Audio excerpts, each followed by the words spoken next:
Young girl holds a wealthy mother's hand in the hospital and says she knows how to save her daughter. Jennifer Miller had been sitting in the blue plastic chair for over 15 hours, her hands trembling as she watched the machines keeping her daughter Emma alive. The most expensive doctors in New York City had already delivered the verdict she refused to accept. That's when she felt a small, warm hand touch hers. Turning her head, she saw a black girl about 10 years old, her hair braided in 2 sections, with big expressive eyes that seemed to hold a wisdom beyond her years. The girl pointed at Emma in the bed and then at herself, making hand gestures Jennifer couldn't understand. Then the little girl took a pen from the pocket of a lab coat hanging on the chair and wrote on the fogged-up window, "I know how to save her." Jennifer felt a shiver run down her spine. How had this girl gotten into the ICU? And more importantly, how did she know about Emma? "Who are you?" Jennifer whispered, glancing around to see if any nurses had noticed the child. The girl pointed to herself and wrote on the glass, "Destiny." Then she wiped the letters away with the sleeve of her white blouse and wrote, "Emma will wake up." Jennifer's heart raced. For 3 weeks, the best neurologists in the city had repeated the same phrase. Very slim chances. Emma had suffered cardiac arrest during a routine appendectomy. Something had gone terribly wrong, and now her 8-year-old daughter was in a deep coma. "You don't understand," Jennifer murmured, keeping her voice low.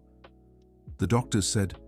Destiny shook her head firmly and wrote, "Doctors don't know everything." Her small hands moved quickly. "I help her. I come here every day." "Every day?" Jennifer studied the girl more closely. "How do you get in here?" Destiny smiled for the first time, a mischievous grin that lit up her face. She pointed to the window and made gestures that suggested a ladder. Jennifer stood and looked outside. There, leading directly to the ICU floor, was a fire escape. "Goodness, that's dangerous," Jennifer whispered sharply. Destiny wrote on the glass, "Danger is Emma not waking up." Before Jennifer could respond, the ICU door opened and the head nurse, Mrs. Margaret, a stern woman with graying hair, stepped inside.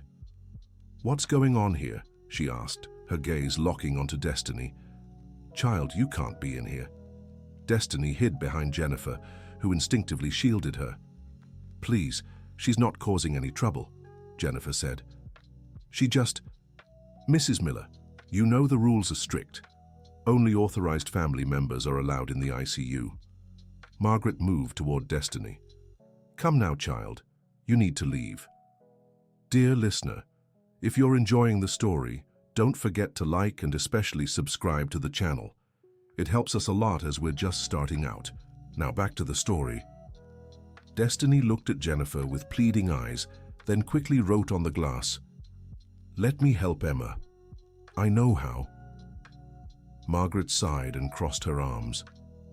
"Mrs. Miller, you're going through an incredibly difficult time, but you can't let just anyone feed you false hope. This girl needs to go back where she came from." "Wait," Jennifer said, something in Destiny's determined expression making her hesitate. "How do you know my daughter's name?" Destiny pointed to a small folded paper in her blouse pocket. Carefully, she pulled it out and handed it to Jennifer. It was a crayon drawing of a blonde, blue-eyed girl playing in a park. In every tiny detail, it was Emma. Jennifer's legs nearly gave way.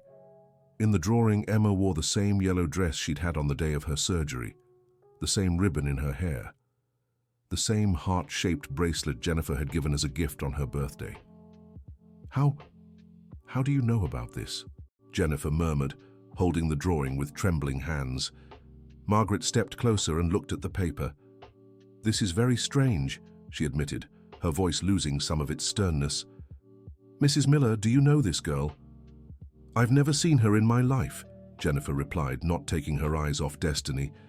Destiny wrote on the glass, "I see Emma in my dreams. She wants to wake up, but can't. She needs help." Margaret shook her head. "This doesn't make sense." "Child, where are your parents?" Destiny's eyes filled with sadness. She wrote slowly, I don't have parents. I live at the shelter. Which shelter? Jennifer asked, feeling a pang in her heart. Hope Haven Shelter. Near here, Destiny wrote. Margaret knew the place. It was a city shelter just 2 blocks from the hospital. How did you get here, Destiny? Margaret asked, her voice now softer. Destiny pointed to Emma and wrote, She called me. In a dream, said her mother was sad. Jennifer felt a lump in her throat. Over the past few weeks, she had slept poorly, waking from nightmares where Emma called out for her help. Margaret, Jennifer said, her voice almost a whisper. What if she's telling the truth? Mrs. Miller, you're emotionally shaken.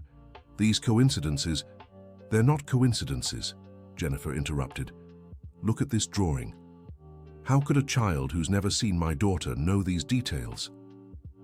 Destiny stepped closer to the bed where Emma lay. The machines emitted their steady beeps, monitoring every heartbeat, every assisted breath. Destiny, don't touch anything, Margaret warned. But Destiny just stood by the bed, staring at Emma with an intensity that made Jennifer shiver. Then, slowly, Destiny reached out and lightly touched Emma's forehead. Immediately, the heart monitor changed its rhythm.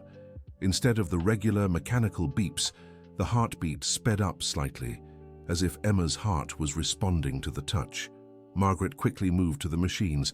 This is strange, she murmured, checking the numbers on the monitor. What's happening? Jennifer asked, her heart racing. Her vitals changed. Just a little, but... Margaret looked at Destiny with a puzzled expression. How is this possible? Destiny removed her hand from Emma's forehead and wrote on the glass, She can feel when someone truly wants to help. Dr. Richard Blackwell, the neurologist overseeing Emma's case, chose that moment to enter the room. A tall man with graying hair and glasses, he carried a clipboard with test results and wore a serious expression. Mrs. Miller, I came to discuss the new results. He stopped upon seeing Destiny. Who is this child? Doctor. Something interesting happened, Margaret said. This girl touched the patient, and her vitals changed. Dr. Richard let out a deep sigh. Margaret, how many times must I repeat this? We can't feed false hope. Emma's condition is very serious. He looked at Jennifer. Mrs. Miller, you need to prepare for the possibility that your daughter may not... No, Jennifer interrupted firmly. I won't give up on her. Mom, a male voice came from the door.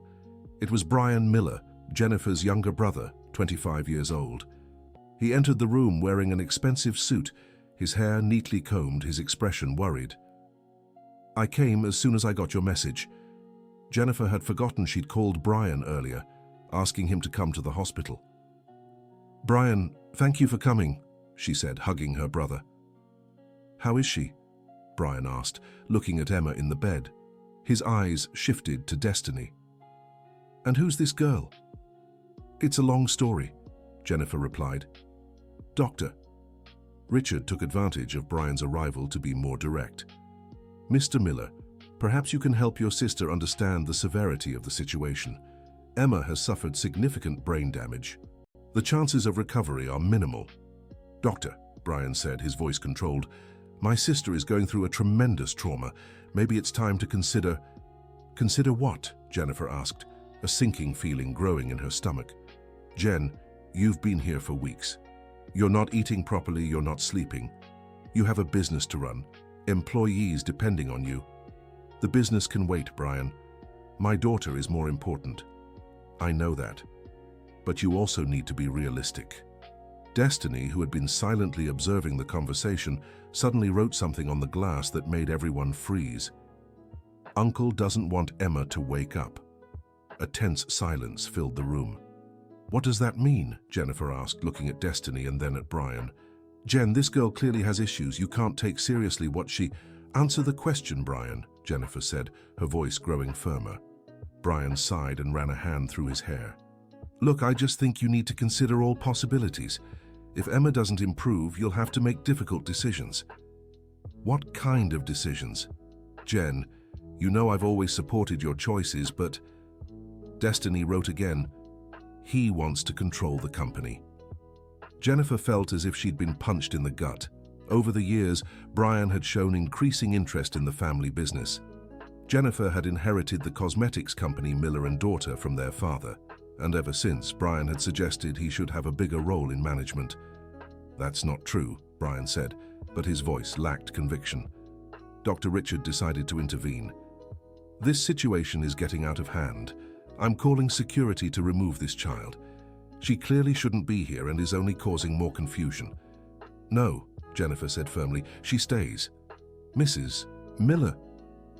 "Doctor, with all due respect, this is my daughter, and I decide who can or cannot be here." Margaret, who had been watching the monitors, suddenly got everyone's attention. "Everyone, come look at this." They all gathered around the machines. Ever since Destiny had touched Emma, her vitals had stabilized into a different pattern. Not necessarily better, but different. "This is scientifically impossible," Dr. Richard murmured, adjusting his glasses. "Impossible or unexplained?" Margaret asked. Destiny wrote on the glass, "Emma wants to talk to Mom, just can't." "How do you know that?" Jennifer asked. Destiny pointed to her own ears and shook her head no. Then she pointed to her hands and nodded yes. "You hear through your hands?" Jennifer tried to understand. Destiny nodded and placed her hands over her heart, then her forehead. "She senses things differently," Margaret interpreted. "Since she can't speak or hear well, she's developed other ways." Dr. Richard shook his head. "That still doesn't explain how she knew details about Emma that only the family would know." Jennifer looked again at the drawing Destiny had made. The accuracy of the details was astonishing. Even the small scar on Emma's knee from when she was 5 was there. "Destiny," Jennifer called the girl's attention, "can you show me how you know these things about my daughter?" Destiny nodded and pulled another paper from her pocket. It was another drawing, this one showing Jennifer sitting in the exact same chair she was in now, wearing the same clothes she'd worn on Emma's first day in the ICU. "This drawing," Jennifer murmured. "When did you make this?" Destiny wrote, 2 weeks ago. When Emma first appeared to me in a dream." 2 weeks? Brian said. "Jen, Emma's been in the ICU for 3 weeks. So you started dreaming about her after she was already here?" Jennifer asked. Destiny nodded and wrote, "First, it was just images. Then she started showing me where she was. That's when I came looking." Dr. Richard was visibly uncomfortable with the situation. "Mrs. Miller, I understand you're desperate, but we can't base medical treatment on whatever this is." "And what exactly is the medical treatment you're giving?" Jennifer asked, a hint of irritation in her voice. "We're doing everything modern medicine allows." "Which is what? Keeping her hooked to machines and waiting for a miracle." "Jen, the doctor's trying to help," Brian interjected. "Is he? Because from what I understand, they've already given up on my daughter." Destiny moved closer to Jennifer and gently touched her arm. When Jennifer looked at her, Destiny wrote, "Emma hasn't given up. She fights every day." "How do you know that?" Destiny placed a hand over her own heart and wrote, "I feel her fight." Margaret, who'd worked in medicine for over 20 years, had never seen anything like it. She approached Destiny. "Sweetheart, have you helped others this way before?" Destiny hesitated, then nodded. "Where?" Destiny vaguely pointed toward the window and wrote, "At the shelter. Other kids get sick sometimes." "And you help them?" "Aunt Deborah lets me. She runs the shelter. She says I have a special gift." Dr. Richard rolled his eyes. "Special gift, of course, Mrs. Miller. Medicine is based on facts, not mystical hunches." "Doctor," Margaret said calmly, "in 20 years, I've seen things medicine can't explain. It can't hurt to let her try." "Margaret, are you suggesting we hand over the care of a critically ill patient to a child?" "I'm suggesting we let her stay a little longer and observe if there's any change." Jennifer looked at Emma, so small and fragile in the hospital bed, then at Destiny, with her determined eyes and tiny hands that seemed to hold an inexplicable strength. "Dr. Blackwell," Jennifer said, "have you truly tried everything?" "Within medical possibilities, yes." "Then what's the harm in trying something different?" "Mrs. Miller." "What's the harm?" she repeated firmly. Brian stepped closer to his sister. Jen, you're being irrational. You can't entrust Emma's life to some child we don't even know. And can I trust a medical system that's already told me there's no hope left? Destiny quickly wrote, Brian's afraid of Emma waking up. Stop this, Brian snapped, clearly angry. This girl is manipulating you, Jen. Why? Jennifer asked, staring at her brother. Why would a 10-year-old do that? I don't know, but... Brian, Jennifer cut in. Do you actually want Emma to wake up? Of course I do. How can you ask that? Then why are you so desperate to make me give up on her? An uncomfortable silence filled the room. Brian glanced around, realizing everyone was watching him. I just want to protect you, Jen. I don't want to see you destroyed by false hope. Destiny wrote, he lying. How could you possibly know he's lying? Dr. Richard asked skeptically. Destiny pointed at Brian and gestured that his heart was racing. Then she pointed at her own hands. She feels his heartbeat through her hands? Margaret guessed. Destiny nodded and wrote, when people lie, hearts beat different. Jennifer looked at Brian with an expression he'd never seen before. Brian, I need you to be honest with me. What's really going on? Jen, I swear I'm just worried about you. Emma shook her head vigorously and wrote, heart still beating wrong. Enough, Brian exploded. I won't stand here being judged by a child who clearly has mental issues. Brian, Jennifer stood up. Jen, you've lost control of the situation. Maybe it's time to consider other options. What other options? Brian hesitated, realizing he'd said too much. Nothing, forget it. But Destiny had already written, he wants to take Emma off life support. Jennifer's world stopped. She looked at Brian with complete disbelief. Is this true? Jen, answer the question, Brian. Do you want me to take my daughter off life support? I think you should consider her quality of life. Quality of life? Jennifer's voice rose an octave. She's 8 years old, Brian. And she could stay like this forever. You'll spend your whole life, your entire fortune, on a hope that may never come true. The truth was finally out. Jennifer felt as if the ground had opened beneath her. Your fortune, she repeated slowly. That's what this is about, isn't it? Jen, it's not like that. Brian, how long have you been waiting for Emma to be out of the way so you can take over the company? That's not fair. Answer me. Brian ran a hand over his face, realizing there was no hiding it now. Jen, you know I've always thought I could contribute more to the company. And with Emma needing constant care, you won't be able to focus on the business.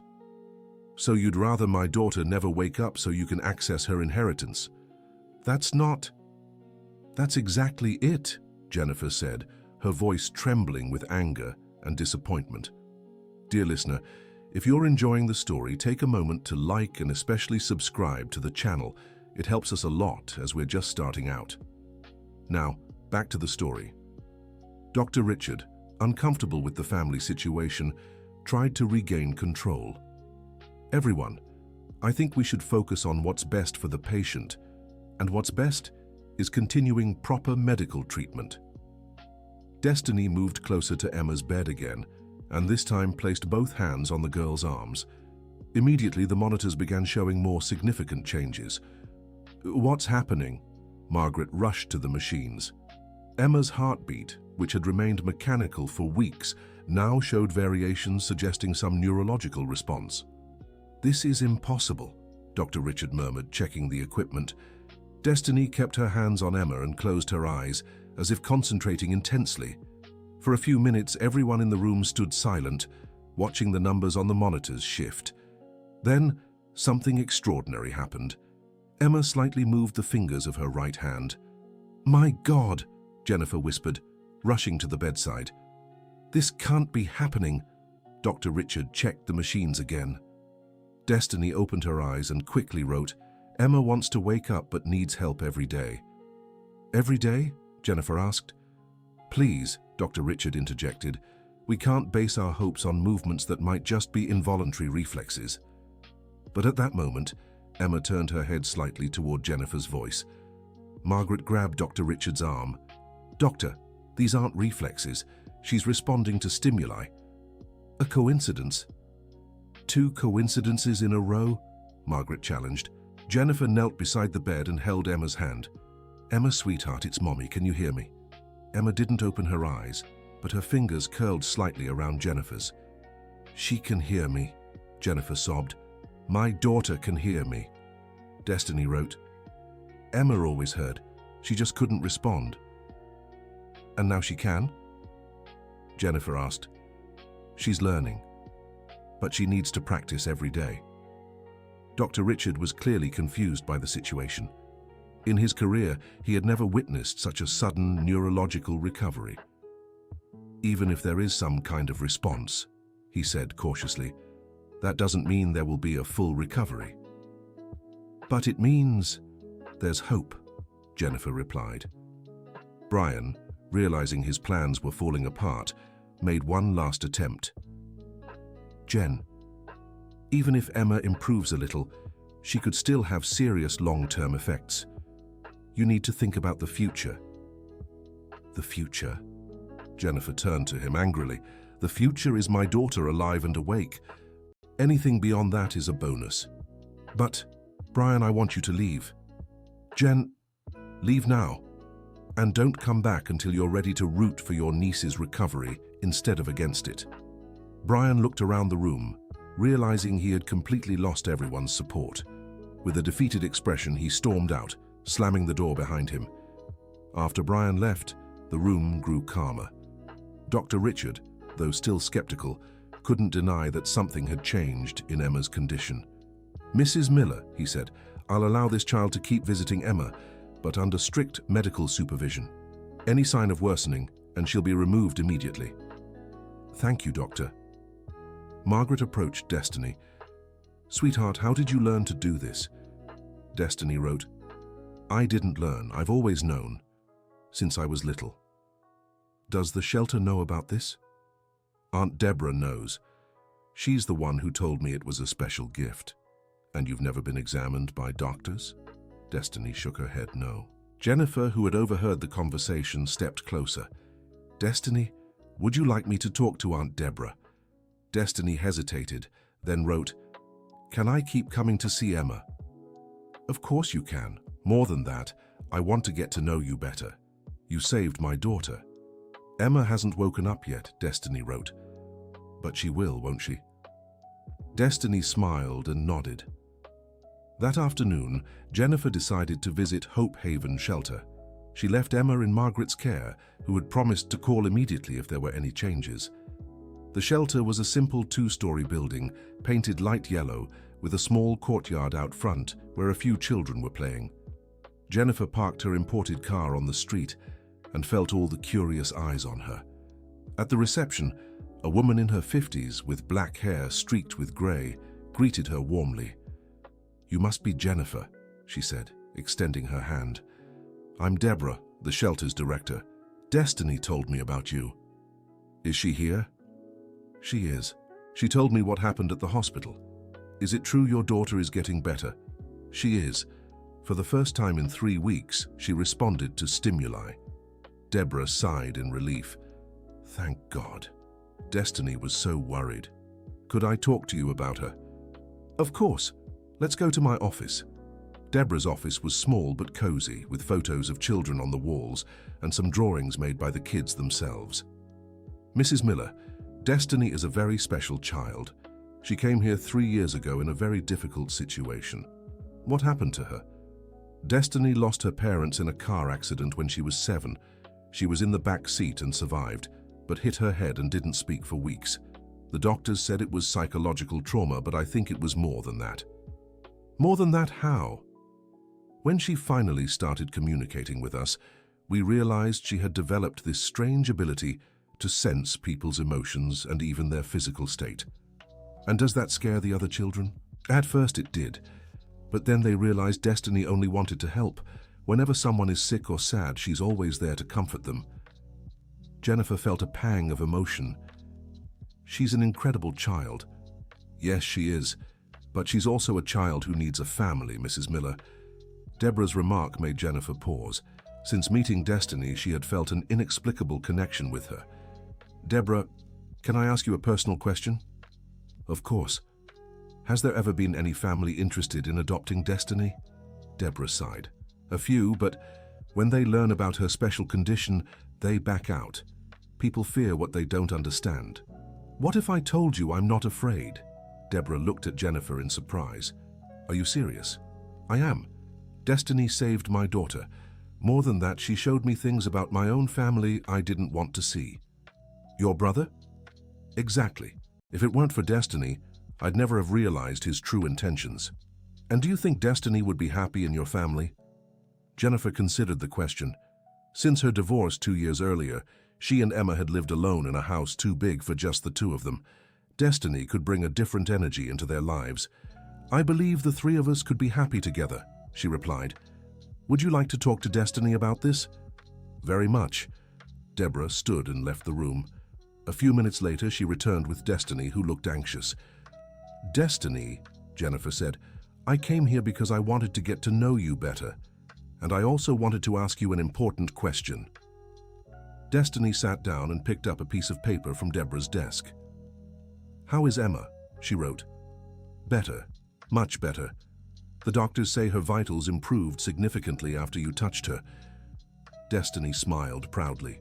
Destiny, Jennifer continued, would you like to live with me and Emma? Destiny's eyes widened. She looked at Deborah, then at Jennifer, then wrote, Forever? If you want, yes. Forever. Destiny jumped up and ran to hug Jennifer. It was the first time Jennifer had felt the embrace of that extraordinary girl, and she realized she needed her just as much as Emma did.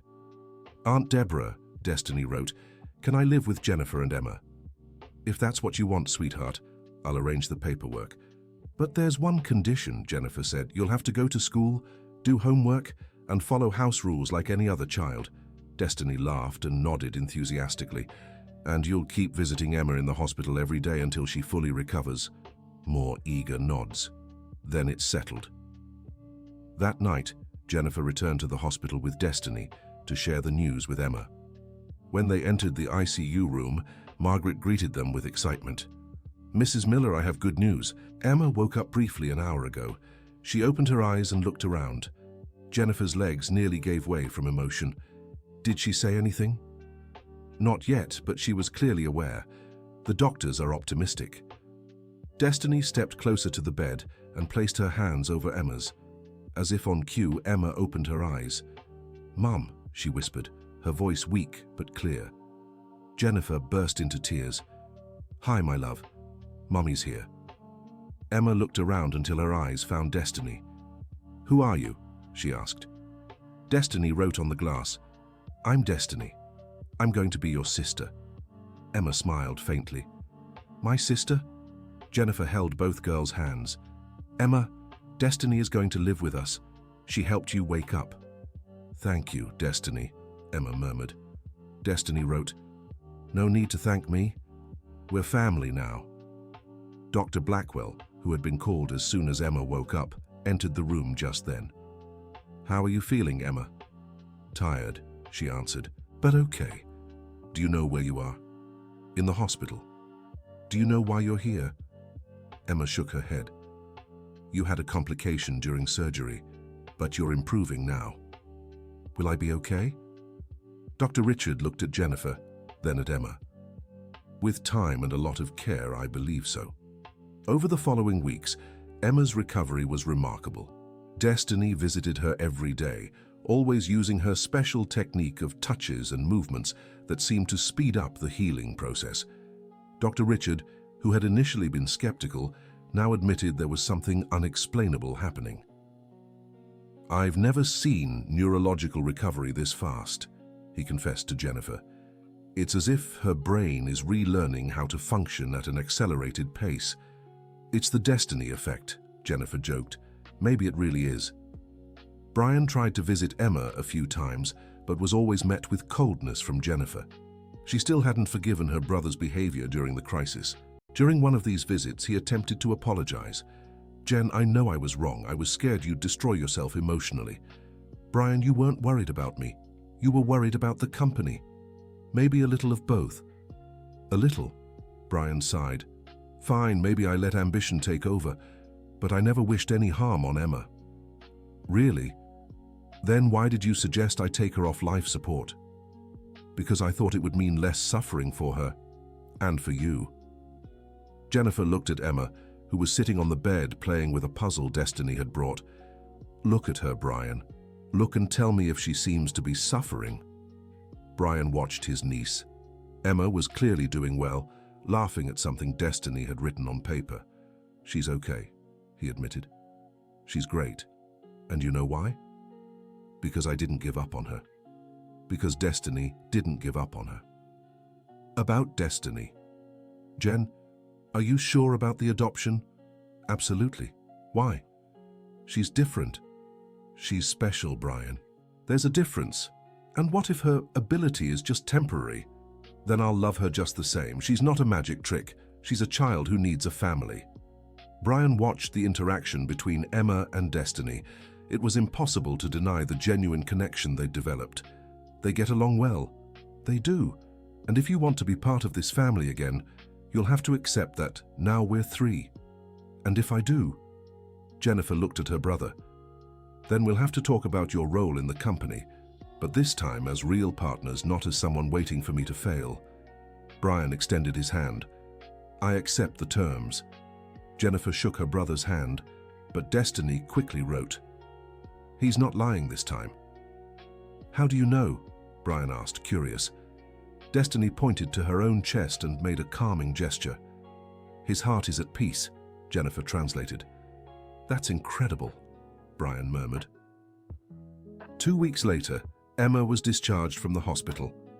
Her recovery had been so complete that doctors had no scientific explanation for the phenomenon. It's a medical miracle, Dr. Richard told Jennifer. I'll write a paper about this case. Go ahead, doctor, but make it clear the miracle has a name: Destiny. On the day of the discharge, the entire hospital gathered to say goodbye to Emma and Destiny. Margaret had grown especially attached to Destiny and promised to visit her at home. Destiny, she said, you're a very special child. Never forget that. Destiny wrote, thank you for believing in me. I'll always believe. When they got home, Jennifer showed Destiny what would be her room. It was a spacious space with a window overlooking the garden painted in soft yellow. You can decorate it however you like, Jennifer said. Destiny looked around and wrote, it's the prettiest room I've ever seen. And it's all yours. Emma, still recovering but much more active now, showed Destiny her toys and books. Destiny, you can have anything you want, she said. Destiny wrote, can we play together? Of course. We're sisters now. Jennifer watched the two girls interacting and felt a sense of wholeness she hadn't experienced in a long time. Her family was finally complete. That night, after the girls had gone to bed, Jennifer sat in the living room to process everything that had happened over the past few weeks. A month ago, she was a successful but lonely businesswoman, with a daughter in a coma and a self-serving brother. Now, she had 2 healthy daughters and a renewed relationship with Brian. All thanks to a 10-year-old girl who had appeared out of nowhere and changed their lives forever. Destiny walked into the living room, wearing new pajamas Jennifer had bought for her. Can't sleep? Jennifer asked. Destiny wrote, I wanted to say thank you. Thank you for what, sweetheart? For giving me a family. Jennifer felt her eyes welling up with tears. Destiny, I'm the one who should be thanking you. You saved my daughter and taught me what really matters in life. And what matters? Family, love, and never giving up on the people we care about. Destiny smiled and climbed onto Jennifer's lap. Can I call you Mom? Jennifer hugged her tightly. I'd love for you to call me Mom. Good night, Mom. Good night, my sweet girl. Dear listener, if you're enjoying the story, don't forget to like and especially subscribe to the channel. It helps us a lot, as we're just starting out. Now continuing. In the months that followed, the Miller family settled into a new routine. Destiny adjusted perfectly to school, though she still communicated mostly through writing. Jennifer hired a private tutor specialized in sign language to help Destiny develop alternative ways of communication. Emma fully returned to her normal activities. There were no lasting effects from her hospital experience, except for an even stronger bond with Destiny. The two became inseparable, and Emma often acted as Destiny's translator when they were with other children. The company Miller and Daughter also underwent changes. Brian took on a more active role in management, but always as Jennifer's partner, never trying to replace her. He fully redeemed himself in his sister's eyes, especially after suggesting they create a foundation to help orphaned children like Destiny. "Jen," he said during a family meeting, "what if we use some of the company's profits to support shelters and make adoptions easier?" "That's a wonderful idea," Jennifer replied. "Destiny, what do you think?" Destiny wrote, "Other kids deserve families too." Then it settled. The Miller Foundation will start with Hope Haven Shelter." Deborah was moved when she heard the news. "Ms. Jennifer, this will change so many children's lives." "It's the least we can do. Destiny changed our lives. Now we want to change others." Destiny's special ability continued to manifest, but now in a more controlled way. Jennifer regularly took her to visit hospitals where she helped other sick children, always under medical supervision, of course. Dr. Richard became one of Destiny's biggest advocates. "What she does can't be explained by current science," he told a group of fellow doctors, "but the results are undeniable. Children who receive her attention recover faster and with better emotional well-being." One particularly touching case was Ethan, a 6-year-old boy who had lost the will to live after his parents died in an accident. Destiny spent weeks visiting him, using her special technique and simply offering companionship. Gradually, Ethan began responding to treatments and showing interest in playing again. When he was discharged, he drew a heart on a piece of paper and handed it to Destiny. "For the girl who taught me how to be happy again," he said. Destiny kept the drawing in her special collection of mementos from all the children she had helped.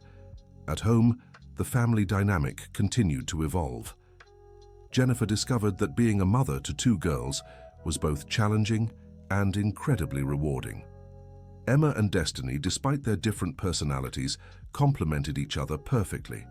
Emma was outgoing and talkative, always coming up with games and telling stories. Destiny was more observant and thoughtful, but her sense of humor shone through funny drawings and theatrical gestures. One evening during dinner, Emma asked a question Jennifer didn't expect. "Mom, why doesn't Destiny talk?" Jennifer looked at Destiny, who was eating quietly. "Emma, why don't you ask her?" Emma turned to Destiny. "Emma, Destiny, why don't you talk?" Destiny thought for a moment, then wrote, "After my parents left, the words stopped coming out, but I learned there are other ways to speak." "Like what?" Destiny pointed to her hands, then her eyes, then gestured to her heart. "With hands, with eyes, and with heart," Emma translated. "Exactly. And do you want to talk with your mouth again?" Destiny hesitated, then wrote, "Sometimes, but I've learned people listen better when I write." Jennifer felt a pang of sadness, but also pride. Destiny had turned a limitation into a strength. "Destiny," Jennifer said, "you know it doesn't matter whether you speak or not, right? We love you exactly as you are." Destiny smiled and wrote, "I know. That's why I feel safe to try." "Try what?" "Try speaking again. A little." Jennifer and Emma exchanged surprised glances. "Do you want to try now?" Emma asked excitedly. Destiny took a deep breath and whispered barely audibly, "Thank you." They were the first words Destiny had spoken in 3 years. Jennifer burst into tears. "Destiny, you spoke." Destiny smiled proudly and wrote, "I still prefer writing, but sometimes special words deserve to be spoken." "And is thank you a special word?" Destiny nodded and whispered again, "I love you." Emma jumped up and ran to hug Destiny. "I love you too, little sister." That night marked a new chapter in the Miller family's life. Destiny didn't start speaking regularly, but she began using her voice for special moments, to say goodnight to Jennifer and Emma, to whisper thank you when receiving a gift, and to say I love you whenever she felt the need. The family also began receiving invitations to share their story at charity events and medical conferences. Jennifer always made sure Destiny was recognized as the true hero of their story. At one of these talks, a woman in the audience asked, "Mrs. Miller, do you think your daughter Emma would have recovered without Destiny's help?" Jennifer looked at Destiny, seated beside her. "That's an impossible question to answer," she said, "but I can say that without Destiny, I would have lost far more than a daughter. I would have lost faith, hope, and the ability to love unconditionally. And now? Now I have two healthy daughters, a renewed relationship with my brother, and a much deeper understanding of what truly matters in life." Destiny wrote something in her notebook and showed the audience, "And I have a family who loves me as I am." The audience applauded, moved. After the talk, several families approached them, interested in adoption. Jennifer and Destiny always made time to talk and guide them through the process. One particular family caught Destiny's attention, a couple in their 50s who had lost their only son in an accident and now wanted to adopt a special needs child. "We know it won't replace our son," the woman explained, "but we have so much love to give and we want to make a difference in a child's life." Destiny wrote, "You have big hearts. You'll find the right child." "How do you know?" the man asked. Destiny placed her hand over her heart and smiled. "She senses these things," Jennifer explained, "and when Destiny says something will work out, it usually does." 6 months later, that couple adopted a 5-year-old girl with Down syndrome and sent Jennifer a photo of their happy family. The Miller Foundation also began to flourish. Within 2 years, they had facilitated over 50 adoptions and renovated 3 shelters in the region. Destiny always joined the shelter visits, offering emotional comfort to the children and helping identify those facing particular struggles. At one of these shelters, she met Tyler, an 8-year-old boy who had arrived just days earlier in a state of severe trauma. "He doesn't speak, barely eats, and won't interact with anyone," the director told Jennifer. Destiny approached Tyler, who sat alone in a corner of the courtyard, and simply sat beside him. She didn't try to touch him or force interaction, just stayed there in silence. After an hour, Tyler looked at her. She offered him paper and a pencil. He took them and drew a house with a family inside, then scribbled over it forcefully. Destiny took another sheet and drew the same house, but this time with a rainbow above it. She showed it to Tyler, who studied it curiously. Then she drew 2 boys holding hands beneath the rainbow. Tyler looked at the drawing, then at Destiny, and for the first time in days, gave a small smile. "How does she do that?" the director whispered to Jennifer. "She understands people's pain because she's felt it herself," Jennifer replied. Over the following weeks, Destiny visited Tyler regularly. Gradually, he began to open up, first through drawings, then with small gestures, and eventually he started speaking again. When Tyler was adopted by a loving family, he gave Destiny a drawing, her with angel wings. "Because you saved me," he said. Destiny kept the drawing with all the others, but Jennifer noticed she placed this one in a special spot on her desk. "Why is this one special?" Jennifer asked. Destiny wrote, "Because Tyler taught me that saving someone saves us too." "How so?" "When I help other children, I remember I'm not alone. That pain can turn into strength to help others." Jennifer hugged Destiny, once again amazed by the wisdom of this extraordinary girl. As the years passed, the Miller family became an example of resilience and unconditional love. Emma grew into a confident, compassionate young woman, always proud of her special sister. Destiny developed her communication skills, combining writing, some signs, and occasional spoken words to express herself fully. She also discovered a talent for art, creating paintings and drawings that captured emotions in a unique way. Brian married and had children who adored Aunt Destiny and always begged her to tell stories through her drawings. Jennifer never remarried, but often said her life was complete with her 2 daughters. When Destiny turned 15, Jennifer threw a special celebration. Everyone was there. Margaret, Dr. Richard, Deborah, families they'd met through the foundation, and dozens of children Destiny had helped over the years. During the party, Emma gave a speech. "Destiny, when you came into our lives, I was sleeping in a dark place and couldn't wake up. You brought me back into the light, but it wasn't just me. You brought light to our whole family and to so many other families too. Destiny was moved and wrote a response that Emma read aloud. I didn't bring light to anyone. I just showed that the light was already there. Sometimes people just need someone to hold their hand in the dark until they can see again. The audience fell silent for a moment, absorbing the depth of those words.